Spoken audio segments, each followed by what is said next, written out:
Good morning, ladies and gentlemen. Welcome to the first session of conference Atlases in Time. We are now getting focused on 5 presentations carried out by professionals from the National Atlas team. We will start with Juan José Alonso, who will present the process carried out of creating of National Atlas. The second presentation carried out by Irene Sahagún and Carmona. Irene will talk about map design in the production line aimed at publishing both a paper and digital format of the National Atlas. The third presentation will be carried out by Bárbara Alonso, Marga Karate, and Irene Carmo.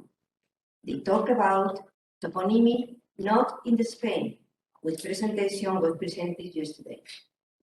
It is about toponymy in the rest of the world, putting geographical names, developing cartography database to complement of National Atlas. The 4 presentations carried out by Andrés Arístegui, and we will talk about the very last product we have published and the plans for the next 10 years. Finally, the last presentation should be carried out by Velasco, and she will talk about the transformation from the general atlas into school atlas and adapting information for the children. Juan José Alonso, please, will you start?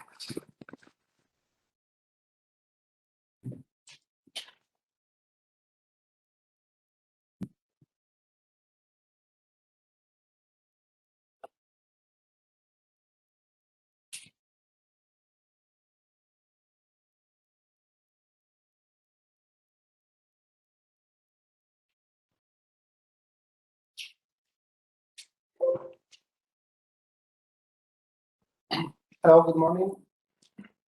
Producing the National Atlas of Spain. Just the name sounds a bit scary, so you have the opportunity to go if you want. So let's take a brief look at the scheme under which the main products of the National Atlas of Spain are produced. We are going to see the context, the production goals, human resources, a look at the information system, the general procedure, sources, and the main users of the National Atlas. There are 4 editions previous to the current National Atlas of Spain, and all of them can be found in the digital space of the National Atlas on the IGN website. Nowadays, the creation of the National Atlas of Spain is regulated by the Royal Decree 645/2020 of 7 July, and it is also a statistical operation in the Public Statistical Function Law, covering all subjects, and of course, it is part of the National Cartographic Plan. The general objective of the National Atlas 21st Century, which is the acronym used to designate elaborations carried out for the National Atlas since 2006, is to create a reference atlas to show the geographical reality of Spain in the governmental, professional, academic, educational, and social spheres. In the production of the National Atlas, we deal with 5 types of unitary information that have meaning in their own right: maps, statistical graphs, images, illustrations, and tables. We call them resources in a broad sense, and the text as the main line of the story. Each resource contributes to form one or some of the packaging products of the National Atlas, and this in turn allow to build the layout of the atlas. For example, other products are Cartographic, which contains cartographic basis, the thesaurus that is created as the resources are produced, contributing in turn to the creation of the resources metadata. In the current atlas, the distinction between the traditional map and the interactive digital map is maintained because web mapping tools are not yet fully able to create quality cartographic print files, and printed atlas is still desired.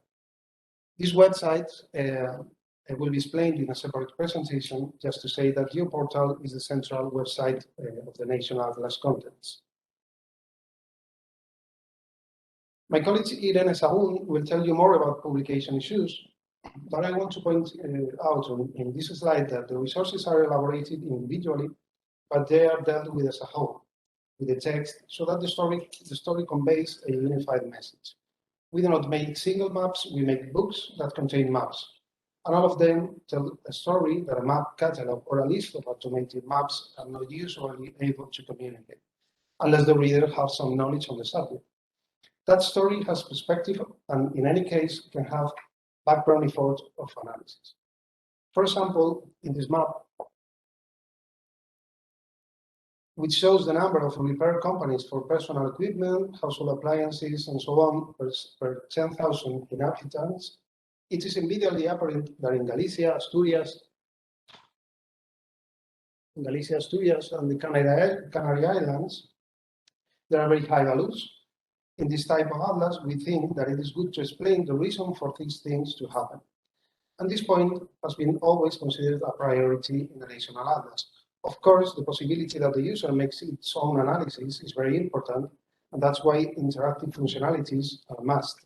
For this reason, we have put into production later on an application such as the interactive atlas. In this specific map, the longer tradition of this kind of companies in these areas is one of the factors that explain that situation, which is not directly derived from an interactive tool or an interactive map. So this information will be given in addition to the map itself to complement it. I have opened the book on the page for this map, so you can read if you want. The printed layout space does not always allow us to explain all the circumstances behind each map, but the way in which the atlas is laid out is evolving towards the web, giving flexibility not only with the use of interactive maps, but also with a better explanation of the geographical knowledge. So the full atlas article or the story is another value and makes a difference, but it is very important that the analysis can be made with freedom. In a previous slide, it was noted that the resources have meaning by themselves. Maybe not all the meaning, as this example demonstrates, but a minimum is needed because in the end, there's always the possibility that the map can travel along through the internet. And given that most of the people working in the department have a cartographic background, in order to achieve the above, it was considered appropriate to establish an agreement with a network of academic and scientific organizations with the aim of providing a reading of the cartography. I emphasize only one reading among other possible ones. This slide outlines the 5 main groups of roles involved in the preparation of the national atlas: the IGN as the managing director of the work, main editor of its contents, and publisher through the National Center for Geographic Information. The National Atlas 21st Century as the scientific director of the contents, the data providers, and the external scientific consultants. The production system is made up of various applications depending on the digital assets to be processed. So there's a list of many applications that we have to use. Just a look at the CMS where the production is centralized.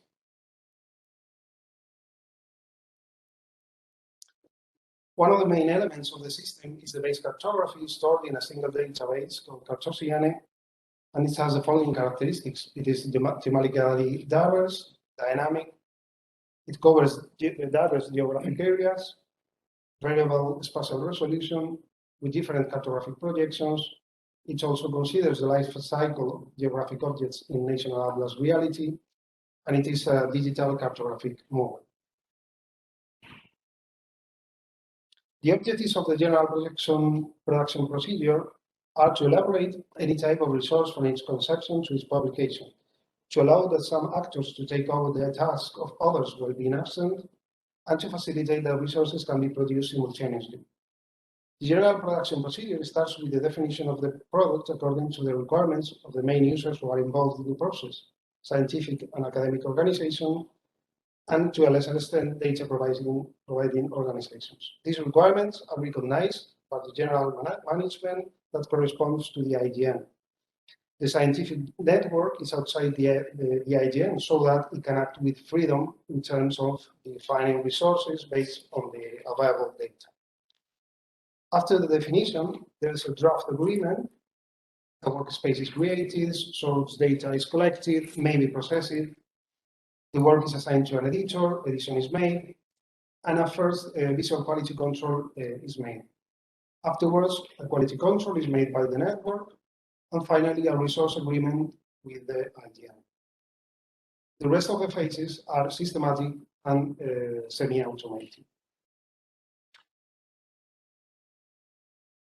If we look at this scheme from the translation point of view, in that phases there is no external review and the metadata is checked in the digital quality control.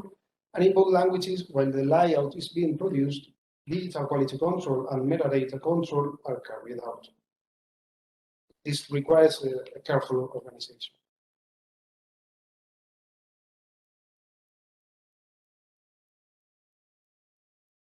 Okay, some of the difficulties are that there are many definers and suppliers. The custom provisioning is bureaucratic. The change in resource definition as a result of the analysis has a cost in time. The change in internal staffing.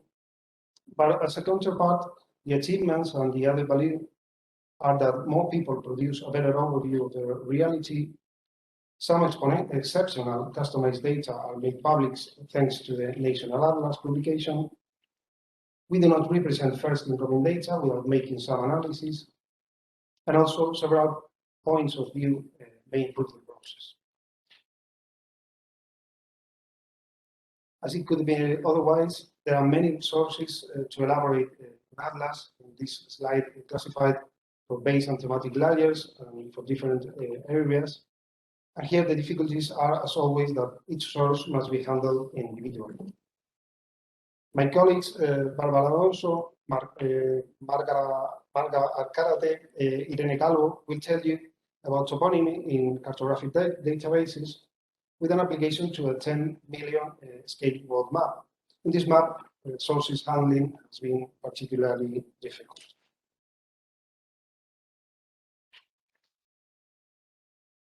The main users are Educational Resources Project in the National Center for Geographic Information, of course, the Download Center for the general public, National Atlas own applications, the network, and sometimes user customized requests. And to conclude, just a reminder of the most important Atlas links so that you can access to this work. Thank you for listening.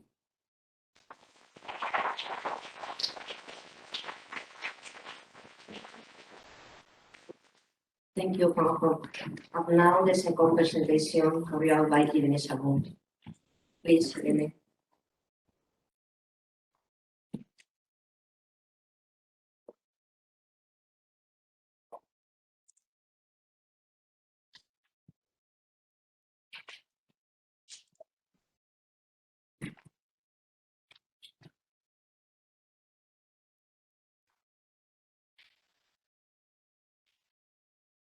Hello, everybody. I hope you are well. I'm Irene Sahagún, and I had the wonderful help of my colleague Carmen Carmona. And I'm going to speak about cartographic design and graphic outputs of the National Atlas of Spain. From the previous presentation of my colleague Juanjo, we have these slides, and we can see all the production in the Atlas of Spain, and we have all the resources that we made: maps, statistical graphs, illustration, tables, image, and text. The target product is the books, are all the books, but then we have all the digital public products. So the books on digital, the website, GeoPortal, Web Viewer Interactive Atlas, and then Buscon, that is a search engine where we can find all the completed projects. First of all, are the books. So on the left, we have the compendium, that is the Spain on Maps, a description of Spain that is 600 pages long and in 24 chapters, and is made with the Science Network. And our latest, that is the monograph, COVID-19 pandemic in Spain, and we made it in English, and we are excited to publicize that it's going to be the first English version that we're going to make.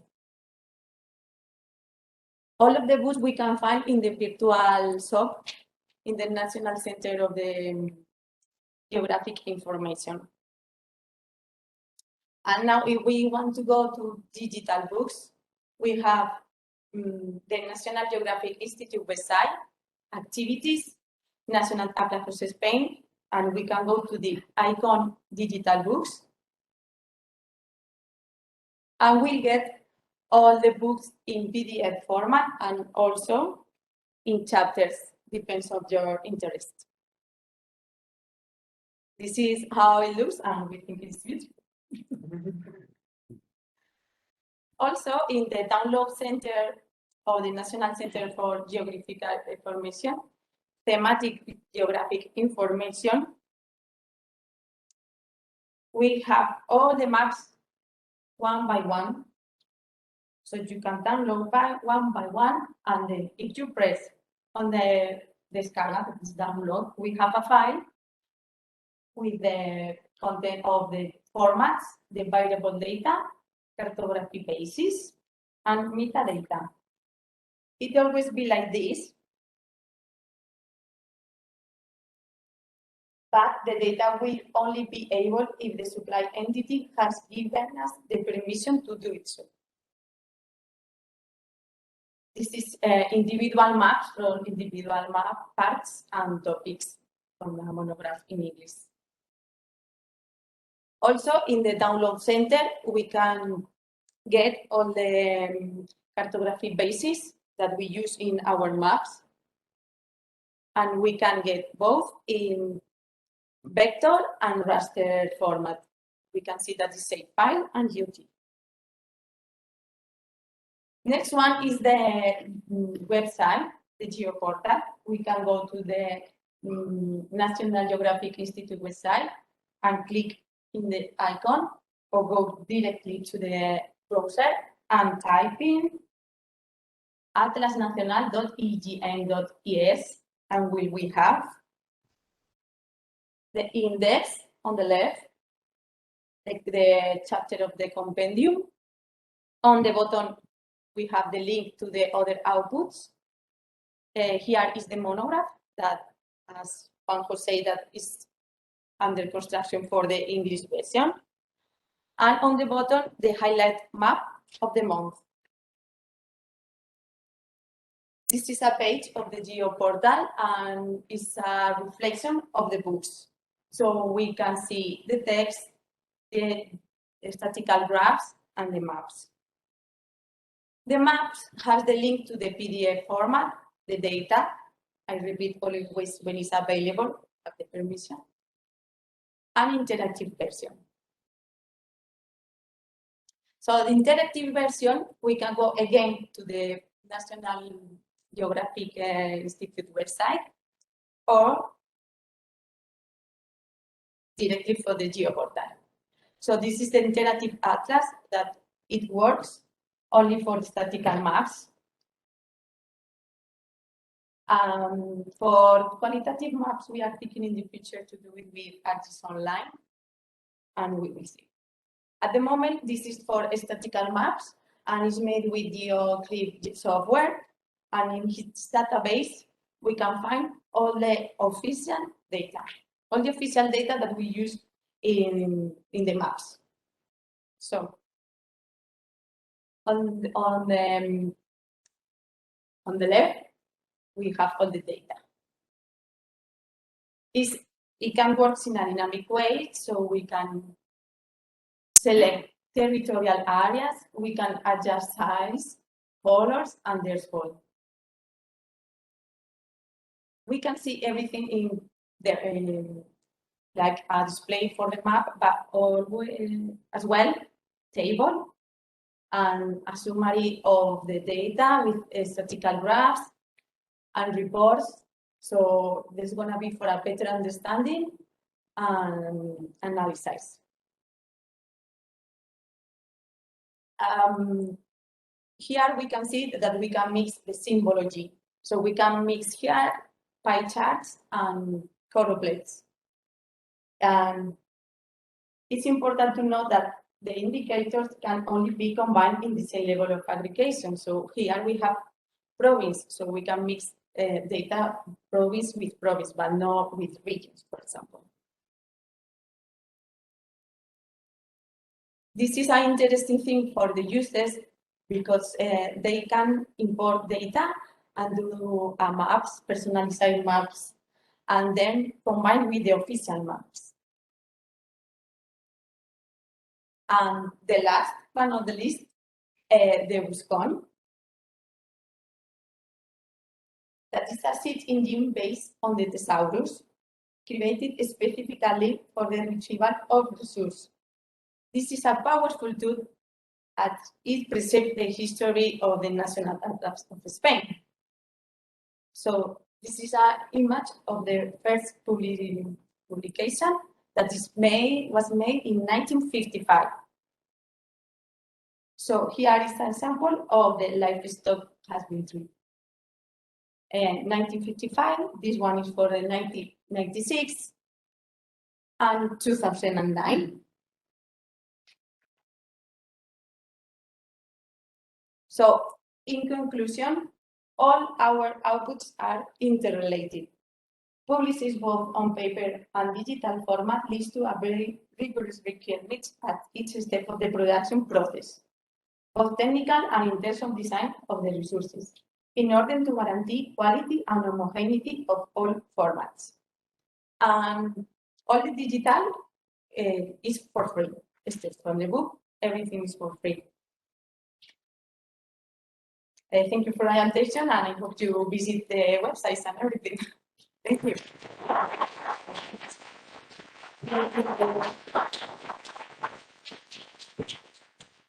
The next presentation by Bárbara Alonso and Velasco.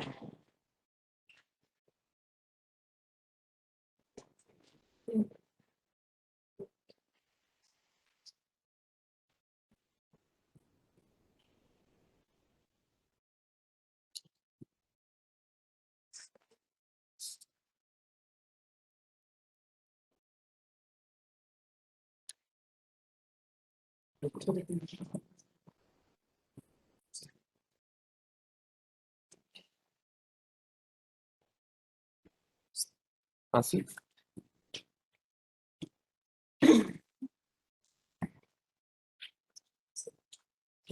Good morning. Thank you for coming. I'm afraid my colleague Irene is not coming. We are still in pandemic, so I'm so sorry for her. She had to work a lot for this presentation. So Irene, I'll do my best for you, for us. And now here we are at Marga. I'm pretty sure many of you know Marga. Probably see your work on so many presentations. So we are going to talk about toponymy in cartographic databases of the National Atlas of Spain. So I am Bárbara Alonso. I don't even fix it. So the purpose of the project is the creation of 2 million cartography database. Previously, there were some worldwide sheets varying smaller scales, 130 million, 160 million, 182 million. And it is true that in the European zone, there will exist projects in closer scales. Let's over the premise. As I said before, the project has to get 1 to million scale with worldwide scope. The first products will be Spanish maps, but there is an open door to English version. Besides, we will try to get the label automatically and the label the result of combination between endonyms, exonyms, and other toponymic forms. Good morning. First of all, I would like to say that I hope Irene gets better soon and say that her work is absolutely fundamental in this project. We would like to start with the concept basis concept in the training of toponymy. You know, the endonym is the local name in the language in this area, and the Spanish dictionary is the name used in Spanish for the names in other linguistic areas. About the Spanish exonyms, it's important to say that we respect the consolidated exonyms. That is very difficult sometimes because the line to separate the consolidated and non-consolidated exonyms is not very easy. But it's the first one principle. We try to avoid the traditional exonyms that have fallen into disuse, and we try to avoid the creation of new exonyms except when it is essential. And of course, we use the romanization system internationally approved by the principal. About the other ideas that we see around the projection is the hybrid toponyms. The hybrid toponyms is these toponyms formed by the generic term in Spanish and specific term in the of endonym. Transition toponyms, we say transition toponyms when to describe a name used before the current toponym. A name is more or used but not absolutely used. It's in the transition with the current toponym. The evident generic term we refer the terms easily understandable for Spanish users because they are in close language, such as Portuguese, Italian, French, and English. And it's easy to Spanish user to understand. A local generic term is we refer to the term very localized and with a specific meaning. Very difficult to make equivalence in Spanish. So that is better to let the specific local generic term sometimes.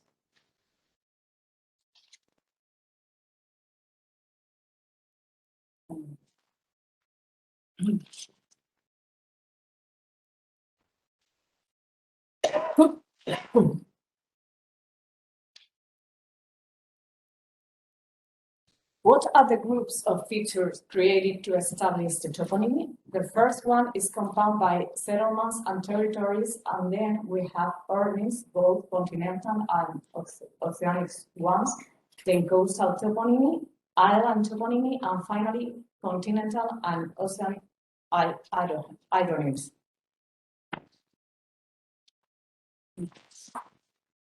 The third one, we are going to see the treatment of the label to country, capital cities, and cities. The name of countries, always we use the short form of the Spanish name. The formal name is in other databases, but in the map is always the short form.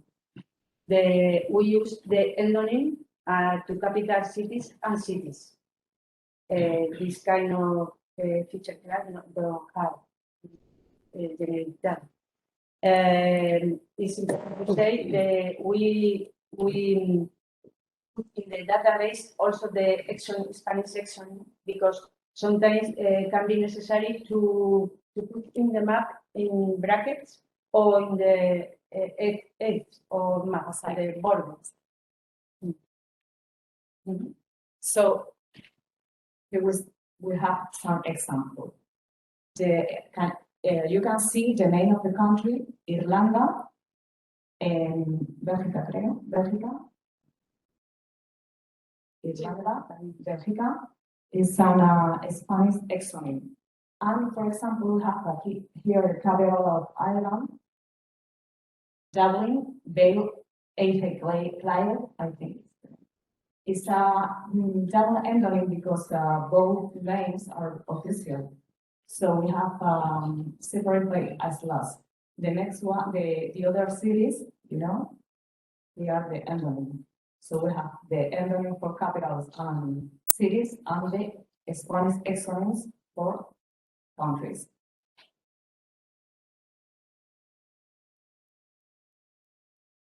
About the continental orogenies, it's necessary to distinguish the principle, first of all, the toponymy with generic term and without generic term in our map. With the generic term are the mountain ranges, basin, plains, plateaus, hydroclimatic regions. Then we use the Spanish name in Spanish-speaking country and Spanish, and what it exists. Spanish exonym in another area linguistic area. And we use the hybrid exonym that we have seen, the Spanish generic term and specific term to endonym. And the difference is the mountain peaks, because mountain peaks we don't use generic term and only use the endonym.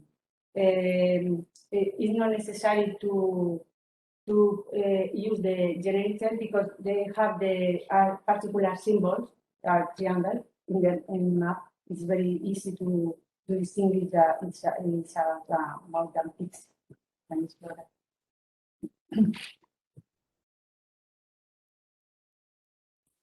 that. We have here the examples. We have here, for example, Agridagi. Agridagi is a Turkish name. Masses is an Armenian name, and both are well established in that zone. But in brackets, we have Monte Ararat, that is a Spanish exonym. So it's both. Here we have the peaks, you know, without generic. Brown, Alamelo, but when it's an adjective like Monte Rosa, Mont Blanc, Crête de la Nice, we have the generic. We need the generic. So next one, we have an example of mountain range. We have endonym, Sierra Madre Occidental, but here we have the Spanish exonym. Montañas rocosas. And here we have a hybrid toponym, Spanish generic and specific in endonym. Which one is Cordillera Wasatch? This one. So here we have north of Africa is very peculiar. The treatment of toponymy here because of the relationship. The next one, we have incorporated to our language some of their generic. For example, Hamada Delta. Hamada is the part of the desert which is rocky, and Earth is the part of the desert that is the sandy.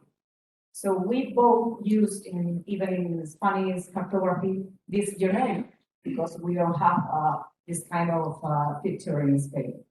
And here we have the Desierto del Sahara, which is evident Spanish exonym.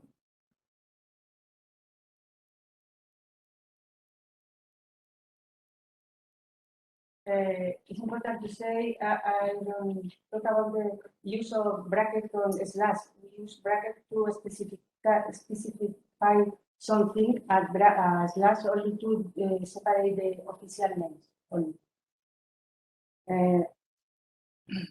About the postal toponymy, all of them have the generic term. The case, we use the endonym in Spanish-speaking country.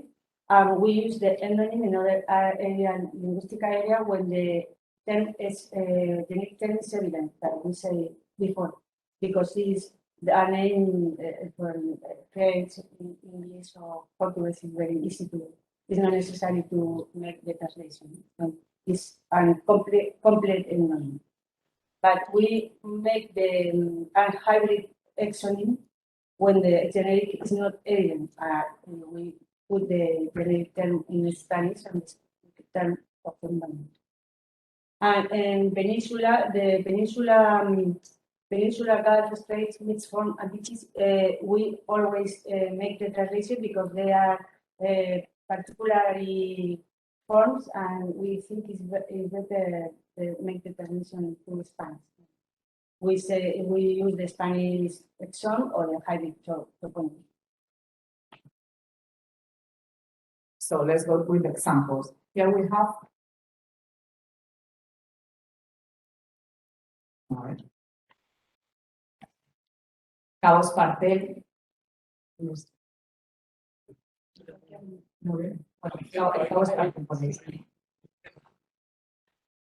It's an Spanish exony, so it is in Morocco. Punta Almina is in Spain, so it's an entonym. Punta Almina no lo veas. Okay. Here we have an example of transitional toponymy. For example, Cabo Reef, Cabo de Aguer. We used to call Cabo de Aguer, but now the trend is called Cabo Reef. So until Cabo Reef is very well established, we put in bracket Cabo de Aguer, so it's a traditional name. And here down we have Cabo Blanco, Ras Nueva Dubu. Are both with S class because both of them are our names and geographical names that they are known in the zone. People refers to that cave like that. So with the RAS, we have the same case that with Hamada and Earth because we really don't know why RAS sometimes it appears like a generic that we use in Spanish. I mean, even in Spanish cartography, we use RAS. So it's another example of toponymy of North Africa, this peculiar thing we have.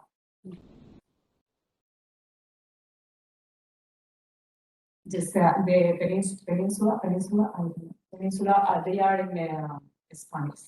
Spanish exonym. For example, Peninsula de Indochina is a Spanish exonym.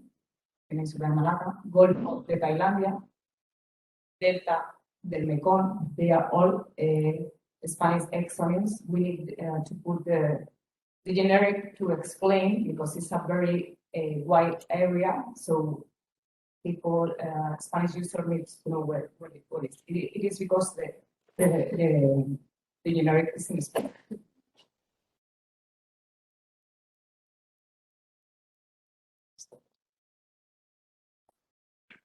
In this undersea threats, solar disciplines, etc., we use the Spanish exonym or hybrid exonym.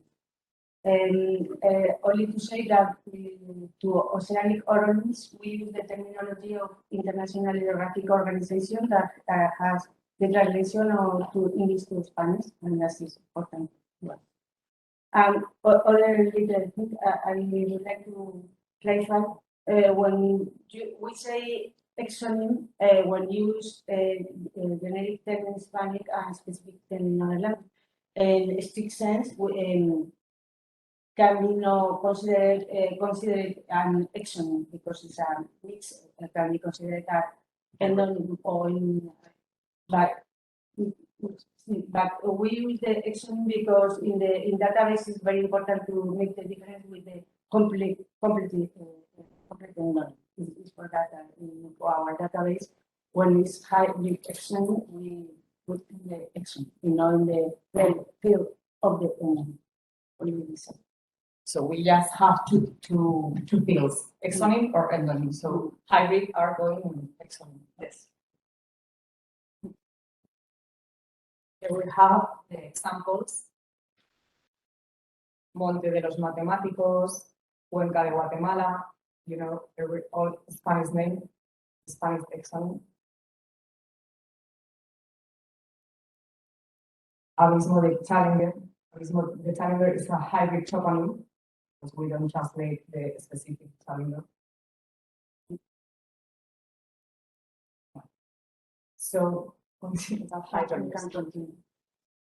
The label to continental islands is different in the superficial water masses and linear water masses. Especially. To superficial water masses, we use the Spanish name in the Spanish-speaking country and Spanish exonymen with Spanish exonymen. But the difference is with the readers, because in the readers we use only the element without generic term. The specific term is changing along the river, and we only use the element. And You will have Represa Itaipú is a endonym, Represa Itaipú, but the slash is a Portuguese name. So it's in the border, so they have both names. Paraná, es el río Paraná, es an endonym. And he will have the Amazonas, que no veo. Amazonas. You see, Amazonas is an endonym. When it runs through Brazil, the first part of the river in Brazil is called Solimões. So we put in brackets the exonym, Spanish exonym, Amazonas, which is not really exonym, because in Portuguese it's also Amazonas, no? Yeah, it's the same declaration.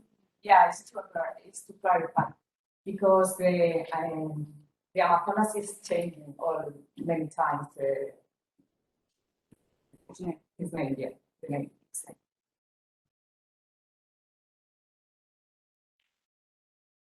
We will have another example of word mass, Lago Titicaca, another endonym. And for example, you will have the Rhin, River Rhin, in the border between Germany and France. We have the name Pain, Legal, and in brackets, Spanish exonym Rhin. And we have both in both languages, French and German. But it's not necessary to be a border to have the name with a slash. For example, Leron, Rotten, Rotten, and Rodano. So same country, Switzerland.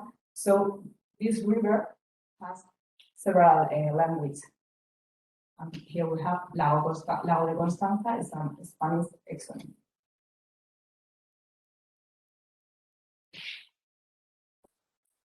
We have here the lakes. Lago de Nani is a Spanish exonym. And here we have Lago Kevin Harvey or Lago. Yes.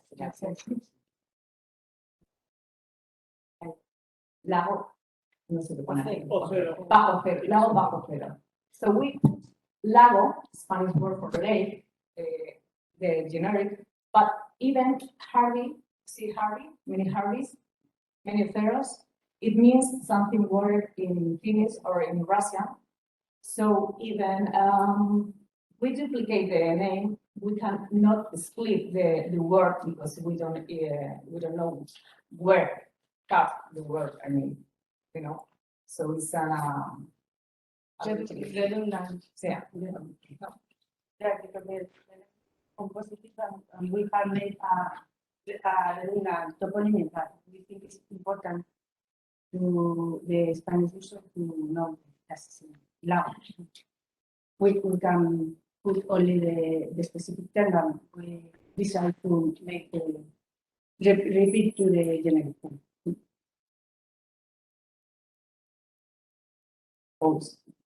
Yeah, Oceanas is the names when Spanish is animal, when Spanish is animal doesn't exist, and the names is also taken for the International Geographical Organization. The only specific name is the Mar Cantábrico, is only the mark only with its names in all the world, only Spain.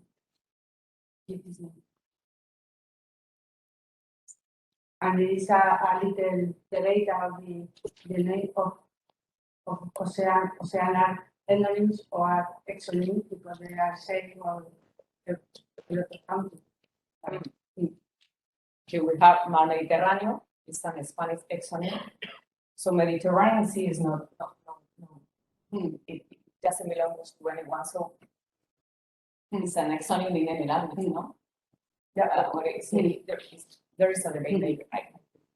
So if we have Mar Cantábrico, we are the only country who said Mar Cantábrico, so it's an endonym. One minute. Here we have the islands, Spanish names, and single island, and island group is the Spanish name. The difference is the use of generic or not generic. The island isolated, we don't use the generic term. Here we have New Caledonia, but for example, Granter is a familiar name for the Spanish users, so we have we put down in the endonym. Islas de la Lealtad, a group of islands, but for example, Malecula is an endonym. We will have the same as in peaks, Isla Norte, Isla Sur. We usually don't put the generic, but in this case, it's necessary to write down to label. So we have Caribe, Antillas Mayores is an endonym, but Antillas Menores is an Spanish exonym. Other case, this is very interesting. Only quickly, we would like to highlight the difficulty to the romanization of Greek toponyms because we have in Spanish a lot of Greek toponyms because the history and the relation with this country and with the tourism on the website, a lot of websites. And we have three scenarios. The first one, the historical names in current use, like Corfu, Creta is absolutely in current use. There are other ones compact, which says the names with the traditional romanization with the romanization standardized now.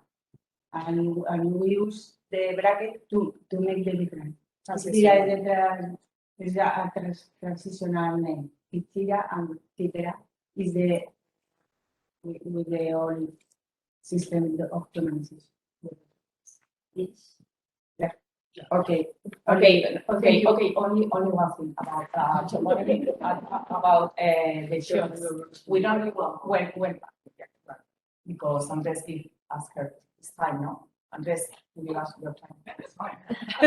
No problem. No, we have here the shots is another example of a word from the north of Africa we incorporate to our language. For example, because we don't have this kind of picture. It's a very dry, it's a very salt and dry kind of lake or something. We don't know.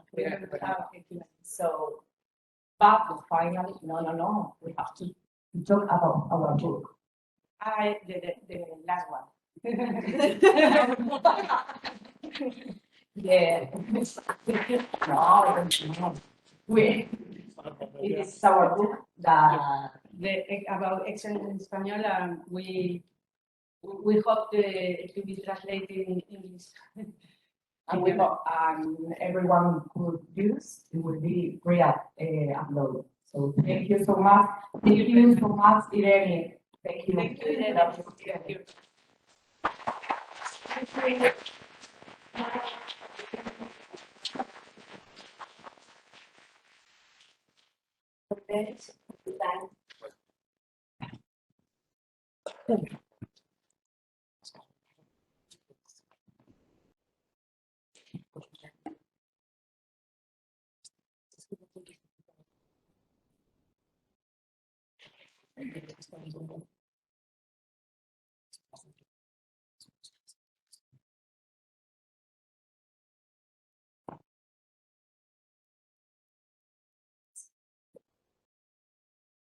What do you want? Well, good morning, ladies and gentlemen. After my colleagues have presented the workflow in the National Atlas of Spain, and then the different outputs of what we produce, now we've heard the international toponymy from a Spanish perspective, and now we will move on to the product. What are we producing? And so we will have a look at the last and next years of what we've been doing since we finished the General Atlas in 2018, and also the plans for the coming years.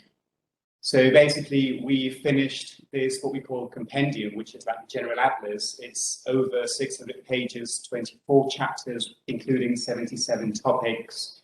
This book, you also know, because we presented that in Tokyo, it was awarded. And this was, we only have the Spanish version for that. However, as Irene has said, there are different outputs for that, digital and paper. And this was finished in the year 2018 and presented in the year 2019. Now, during the, from the summer 2019 after Tokyo, we started renewing the General Atlas, and we were focused on doing that when suddenly the pandemic arrived, and within 1 week, everything went mad. We had to go home, we had to close the institute. And during those months, whilst we were at home in lockdown, our department was asked from the national government to help other ministries in managing the pandemic. So we helped, for instance, the Ministry of Transport in trying to see, trying to represent and map the gorging stations and roads and try to see if the people were actually compliant with the rules of staying at home and not moving and not travelling. And so we came to a reflection and thought, well, we must do something related to the pandemic.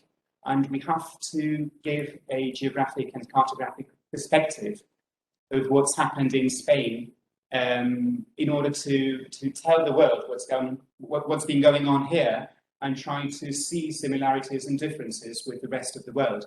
So again, during the pandemic, and thanks to this works we did for the other ministries, the power of cartography and geography was crucial in crisis management. And so we thought of a monograph on coronavirus, which is what we've been doing for the last year and a half. Basically, we have two different publication lines. One is the compendium, so the General Atlas with all chapters, all topics, which is very large and heavy if you have it in paper version. And then the other publication way or path is monographs, where we take, for instance, the industry sector and we do a specific monograph on that, as we did some years ago. Well, this coronavirus thing is something in between, because we have touched all sorts of chapters and disciplines, however, in a brief summary way of only 150 pages instead of 700 as the General Atlas. So we presented in the Spanish version in Florence, and when we had the conference in Florence, the Spanish version was being printed. And after Christmas, we have now finished the English version, which is the first time that the National Geographic Institute has done a publication in English. So let's hope it's only a first step that will be carried on by this scientific organization, as we all know Spanish is very important in the world and over 500 million people speak it. But of course, for us, it would be very important to also publish in English. So let's hope this carries on. And so we will have a brief look at what this monograph is all about. I will distribute some of the copies we have in English so that you can have a look if you want this. For those of you who are not see. Yeah, you do. And so, well, basically, the monograph starts with an overview on what happens in general in the world in order to make the global frame, so to say. And you can see there some maps,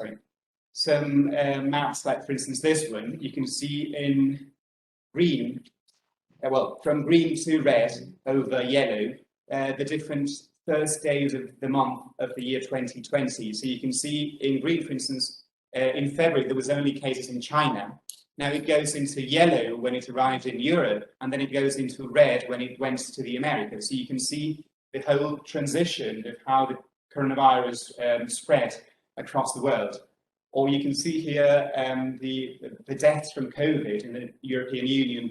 We've got both maps and also graphs. And you can see here by date the amount of cases in the European Union, and also in carpets and circles, the amount of deaths during this first wave of the pandemic in the European Union. So that's the general frame of the world and Europe.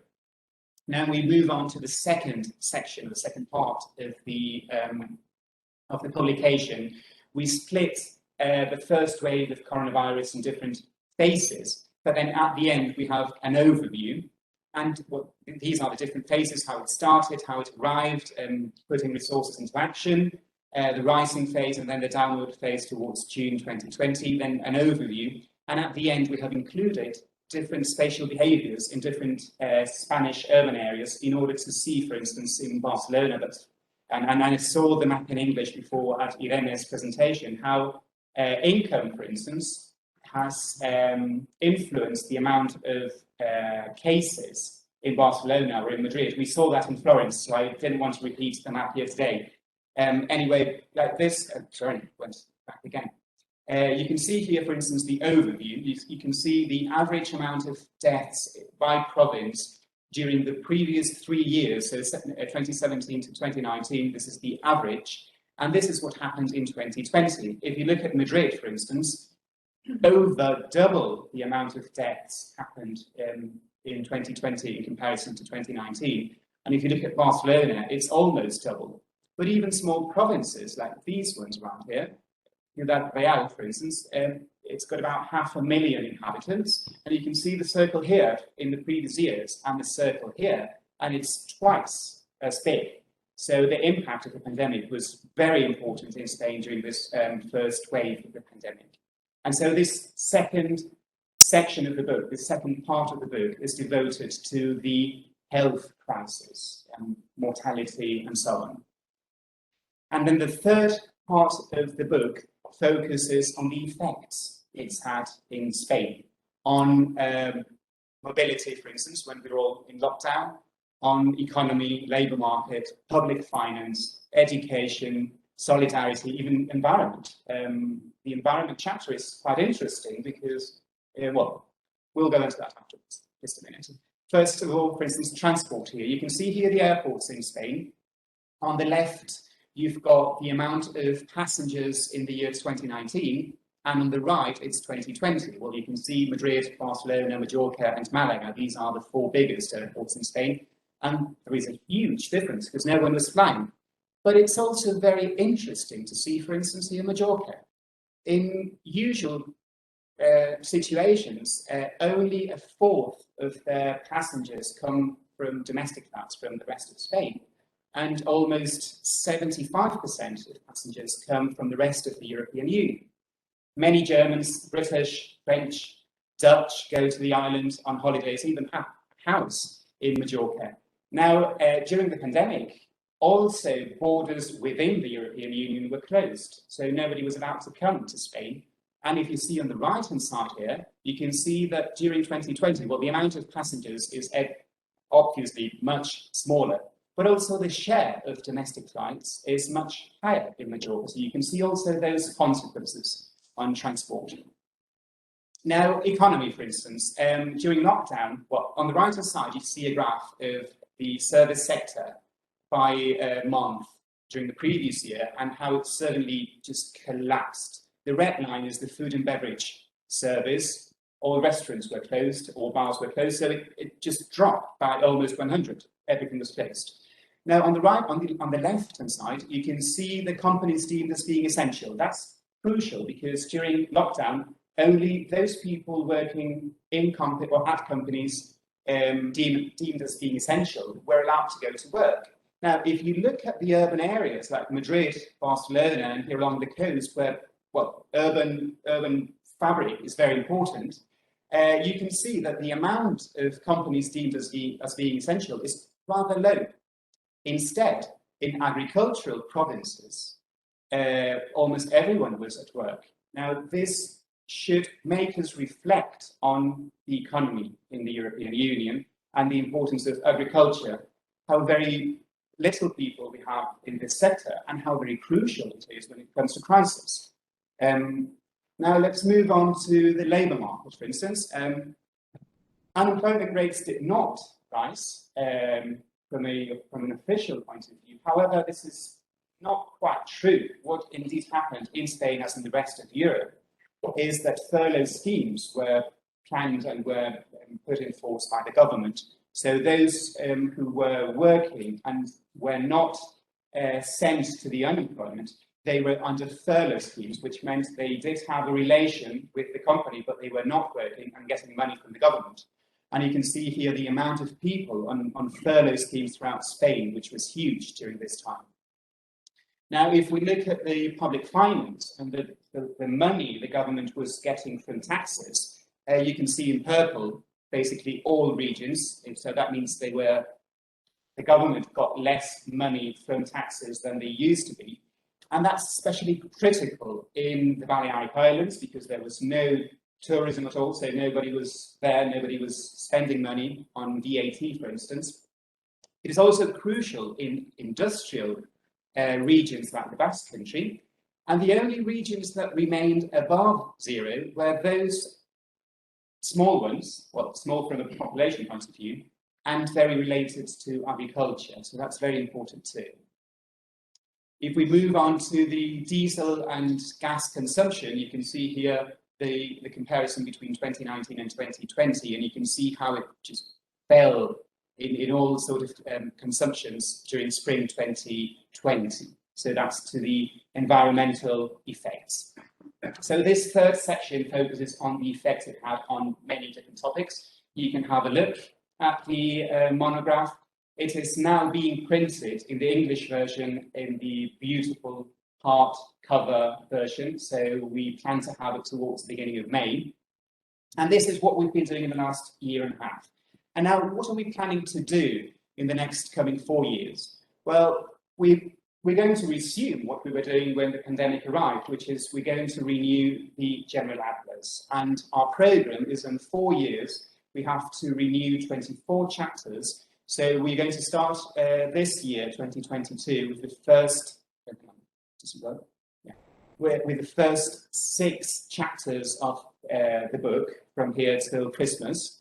We will even do a monograph on this one, so we will have the general chapter for the Atlas as well as a monograph of around 300 pages on this first chapter. We hope to show this in Cape Town next year. Now, 2023, we will do another 7 chapters. 2024, I think it's another 6 chapters, and we hope to finish by summer 2025. So this is our program for coming next year's and what we will do in this time. No, it's not moving. No. So we have seen what we were doing till Tokyo. We have seen how the coronavirus also affected our department. We had to stop everything and move to a monograph on this coronavirus crisis. And now we plan to do what I've just told you. Let's hope we can do it. And let's hope we can show you that in Cape Town. So thank you very much indeed.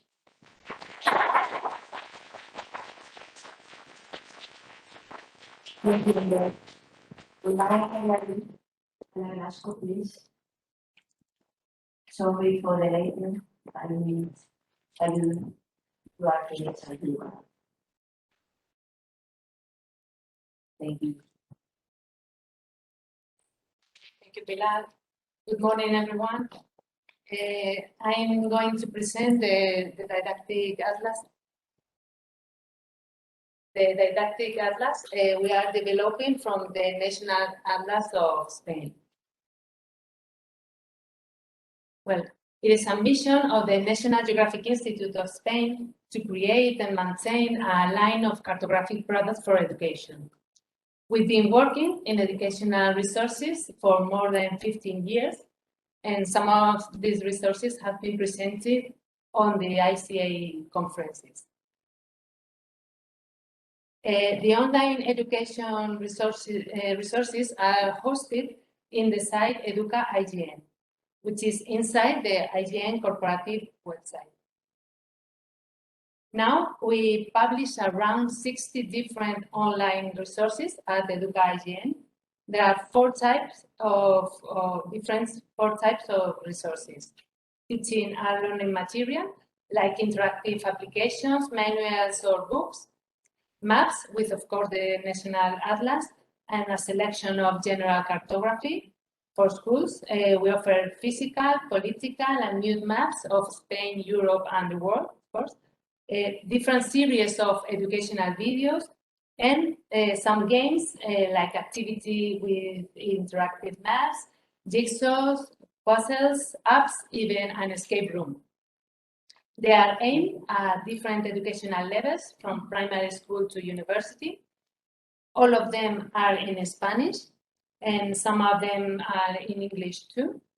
They are made with the support of the educational community, and they are able for free in this website. Well, and now the work that I am presenting today is a new educational resource which will be added to this list of products. It is a digital atlas to support the teaching of geography at secondary from 12 to 16 years old, and high school, 17, 18 years old. Actually, it will be the second version of Spain Through Maps, which is an online application which was published in 2008.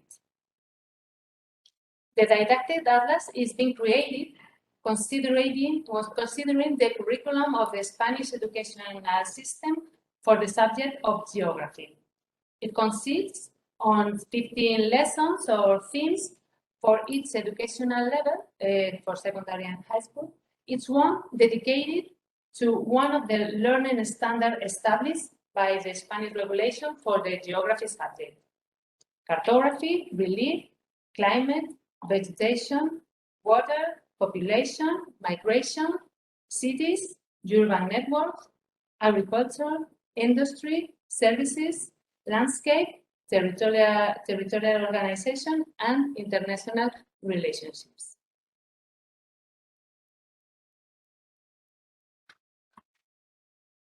A glossary of geographical terms is also proposed for students, where each term is defined easily for them, and together with one or several examples to put the term into context. The contents are created based on the National Atlas of Spain and other materials from the IGN and other official institutions of Spain and international institutions as well. A process of selection of themes, adaptation of the subjects to the didactic context and the educational levels has been carried out. The theoretical basis has been developed in collaboration with the didactic of geography group of the Spanish Association of Geography. More than 60 secondary and high school teachers and university professors from almost all the Spanish regions have participated, assembled in 16 working groups. They were coordinated by a manager team made up of teachers and by professionals from the IGN. Well, the focus of this didactic atlas is placed on interactive cartography. In this video, we can see an extract of maps and activities that we're including. Interactive cartography shows students to navigate, to combine different layers of geographic information, to consult the associated alphanumeric and thematic information, and to create their own maps. The objective is to introduce students in the use of geographic information system to work in some of the geographical competencies: location by geographical coordinates, comparison of different spaces, cities, regions, landscapes, connection or correlation between the different physical and human elements that occur in one place, and analyze the evolution, the changes that occur in the different elements that make up a space over time. Here we are seeing some examples of most of the qualitative maps, because the interactive maps will be available through two types of platforms. Qualitative maps are being published through web services in the GIS environment, as we are seeing here. This is an exercise to analyze a fire. The student have to do a research to find out the causes and to spread the consequences of the fire. Here we will work with the landscape, with the land cover layer and with the image, with the photography. They will make some measures of the dimension of the impact of the fire, and well, they will extract their conclusions. And well, in the case of quantitative cartography, the platform will be the interactive Atlas of Spain, which Irene showed more deeply in her presentation. It's a useful tool, as you have seen, which allows users not to show one or more indicators, to create reports, and also to upload their own data to create new maps.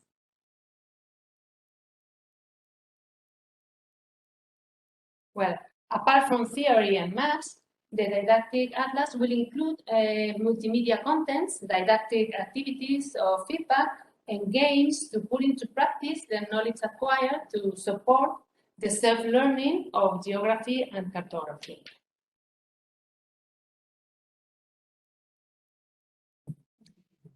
The material will be an open educational resource as defined by UNESCO, digital, for free, and under an open license that permit use, adaptation, and redistribution by others, with no restrictions, respecting, of course, the authorship of the work. A free and open source software has been chosen to create and to publish its units. It is Excel Learning, which is a free software tool under general public license to create educational resources, which allows the reusing of materials. On the screen, we can see an example of how teachers will be able to design their own didactic units, choosing some parts from the didactic atlas, adding new contents or activities if they want to, or altering the order of the chapters. Well, finally, I will show you a beta version of the platform in one of the themes, the lessons. This didactic atlas is currently under development. We hope that it will be published for the next school year, and it will be at the disposal of students and teachers at EducaIGN, the IGN website for educational resources we saw before. And well, that is all by my side. I hope to show you it in more detail in future ICA conferences. And that was all. Thank you so much.